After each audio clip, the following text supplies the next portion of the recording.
Alam nyo, doon sa mga kalaban na tumitira kay Congressman Benny Abante, isipin nyo parati, kung may utak kayo, may pag-iisip kayo, ano ba ang nagawa nyo para sa ating bansang Pilipinas? Total, pinagkasabi ninyo, makabayan kayo, sinasabi ninyo, may utak kayo, may pagmamalasakit kayo sa bansang ito, pero ang tanong, ano ba ang nagawa mo para sa ikabubuti ng bansang Pilipinas? Hindi yung putang ina mo ka na nagmamarunong ka pero bobo ka, inutil ka, wala kang kwenta sa lipunan. Huwag mong ipakita kung gaano ang pagka-estupido mo. Dahil yung binubuli ninyo na binabanatan ninyo sa mga social media dahil kayo ay napag-atasan, napag-utusan, nabakbakin ang isang tao na may pagmamalasakit sa bansa, may nagagawa. At yan ay ang napatunayan na ni Congressman Benny Abante ng Manila. At sa taong bayan na nakikinig po sa aking tinig ngayon, gusto ko rin makinig yung mga bashers natin. Gusto ko rin makinig ng mga bayaran ng mga trolls at bayaran ng mga vloggers. Gusto ko makinig kayo para makita niyo yung katangahan ninyo. Oh, gusto ko munang banggitin, Your Honors, ang sinasabi po ng Biblia. Anong sabi ng Biblia sa Romans chapter 3? Hawak-hawak ko ang Biblia ngayon. In verse number 12, ang sabi rito, they're all gone out of the way. They are together become unprofitable. There's none that do it good, no not one. Their throat is an open sepulcher. Anong ibig sabihin ng their throat is an open sepulcher? Nanlalait, nang aabuso, nangiinsulto, nagmumura, naninira. Yan ang ibig sabihin ng their throat is like an open sepulcher. With their tongues they have used deceit. The poison of the asp is under their lips, whose mouth is full of cursing and bitterness. Their feet are swift to shed blood. Destruction and misery are in their ways, and the way of peace have they not known. Kung meron kayong Biblia, tingnan nyo kung anong sinasabi dyan. O ito ngayon ang aking mensahe, tatlo lang Ano yon? Galit, respeto, pagmamahal. Bakit may Quadcom? Bakit nagsama-sama ang public accounts, ang public order and safety, ang dangerous drugs at human rights? Sapagkat pare-pareho ang mga taong pinapatawag namin to shed light on what is happening to our country.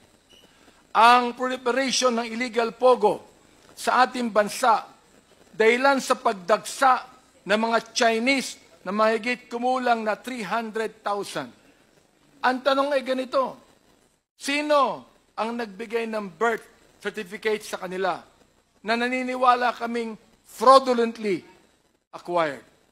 Paano sila nakakuha ng passport?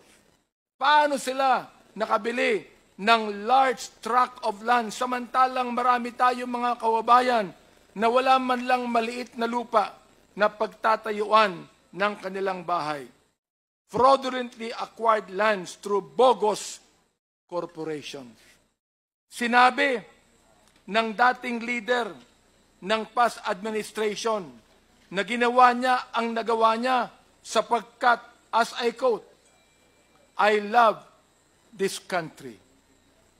Billions of pogo money exchange hands between these Chinese and some high public officials in the past administration.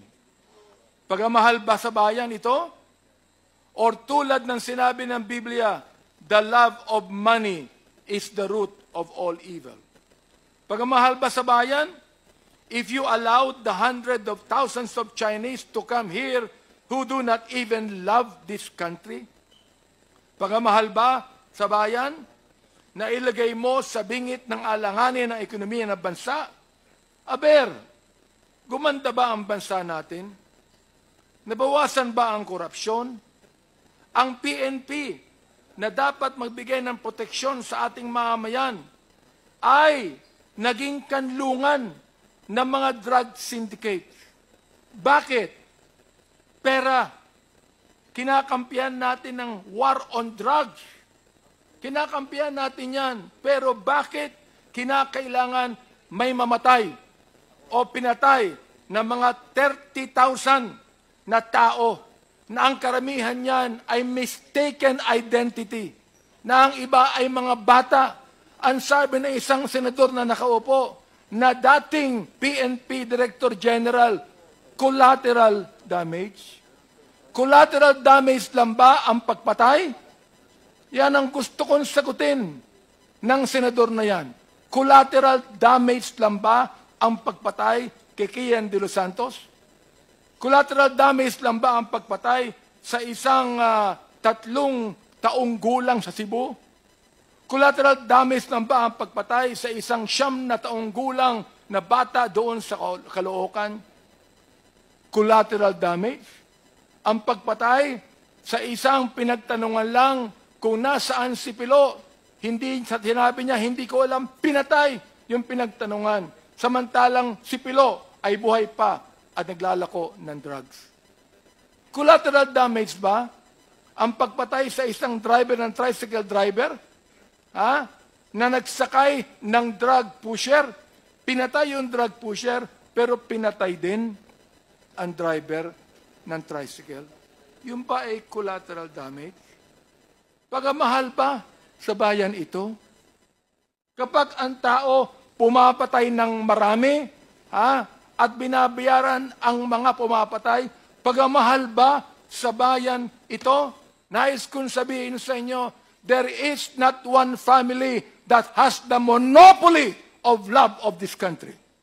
There are almost 120 million Filipinos, and most of these Filipinos love their country.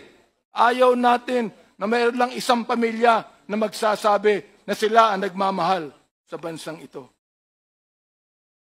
Galit tayo. Bakit may Quadcom? Galit tayo sa masama na tinutulak ang bansa sa kasamaan. Bakit may Quadcom?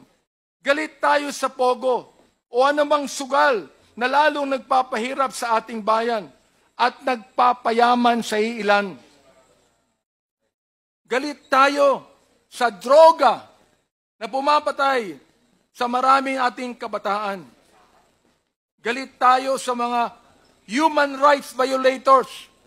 Ito man ay agents ng pamahalaan o NPAs o terorista o mga kriminal na naghahasik ng kaguluhan sa ating mahal na bayan.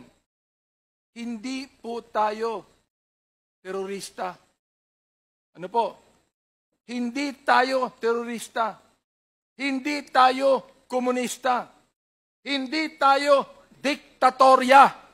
Tayo ay demokrasya na nagmamahal sa isang malayang bansa. May respeto sa saligang batas, sa karapatang pantao, sa mararangal na mga public officials, lalo na sa taong bayan. Ayaw natin ng proliferation of illegal gambling. Ayaw natin ng mga Chinese na gusto tayong sakupin. Ayaw natin ng ilang mga opisyal ng bayan na imbis na suportahan ang bayan, ay nakikitulog sa higaan ng mga dayuhan. Ayaw natin ng illegal na droga. Ayaw natin ng patayan. Galit tayo dyan. Respetado natin ang batas. At dahil dito, mahal natin ang ating bayang Pilipinas. Yan, mga kaibigan, ang Quadcom. Kaya ngayon, nandito muli tayo. Tuloy po ang ating trabaho because we realize the gravity of the task before us. As a result of our hearings, we have already proposed legislation that will address the issues we have unearthed as we dug into the house and wife of extrajudicial killings. Pero hindi pa po natatapos sa pag-propose ng batas. As mentioned by our co-chair, Representative Barbers, we will also recommend the prosecution of those behind these monstrous killings. It is my hope my prayer that these recommendations are followed through so that justice is served for the families of the victims of the EJ case.